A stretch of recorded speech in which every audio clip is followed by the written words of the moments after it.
The letter from Mrs. Wren. The Indianapolis Day of Unity is a wonderful opportunity for the people of our community and our police officers to come together to create mutual respect and to appreciate one another. It can be easy to lose momentum on positive progress in the community when concentrating on the negativity of the past. Our citizens build our city while our officers protect it. I believe it is time for both sides to unite as one and work together to make the city a safe and enjoyable place to live. If we are able to build positive relationships between the community and law enforcement now in times of peace, we will be better able to support and lean on each other in times of tragedy. Thank you, Mrs. Wren. Thank you to the Wren family for giving us Perry. Thank you very much. Isn't it great to be standing on a warm summer day here in celebration of life, community, and service. We're here because of Mrs. Wren and survivors and people who are part of a fabric of a community of blue. But we're here because of you as citizens of our great city.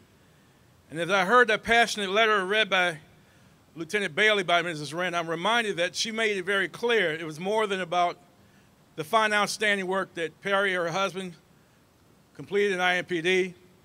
It was more about her and her family. She wanted to share this day with you as a community. And she invited all those who lost loved ones and those who paid the ultimate sacrifice in law enforcement to come together today. So we're joined here. We have members of the media here. We have, I heard the Prosecutor Curry is here. We have members of the City Council here. We have law enforcement from a variety of agencies here. We have you here as a community who we work for, because we work for you. But we can't let one day be dedicated to the life of Perry and Rod and Jake and all those who lost their lives. This month is about celebration of life and recognition of those who paid the ultimate sacrifice. As we remember those in 9/11 who ran into those buildings, those first responders, police and fire, let's be reminded they ran inside of those buildings to protect our country and our citizens within it. So this month is more than just a month of reflecting one day. It's a month of celebration of life and service.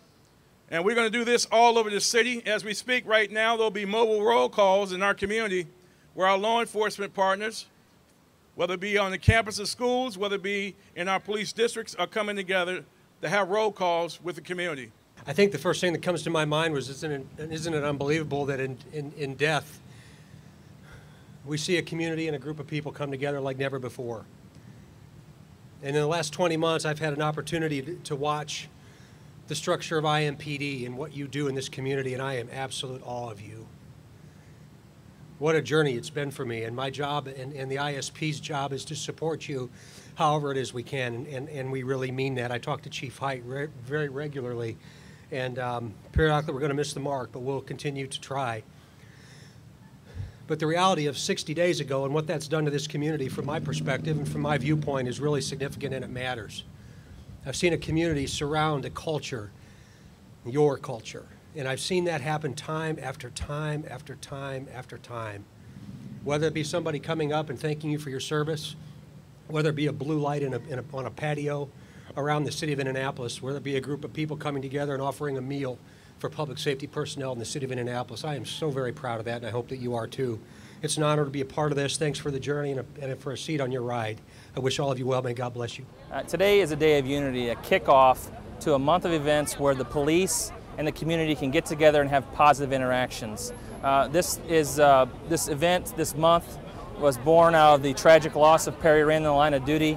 His wife, Lynn, decided that she wanted to do something more, and she wants the community and the police to get more engaged with each other, build long-lasting relationships so that in times of crisis, we can come together to solve those issues, because in times of crisis, it's hard to come up with solutions. So we want to put chips in the bank of trust in the future in case there's some issue we need to work out together. I think it's get everybody a chance to come out and meet each other, mingle with the crowd, and get to learn some of the police officers that they don't know yet. I think it's good to have a very personal relationship with law enforcement, and I think that it's good to understand that they're just people too. They're just coming to do their job, and that we can get on a very, relative level with them.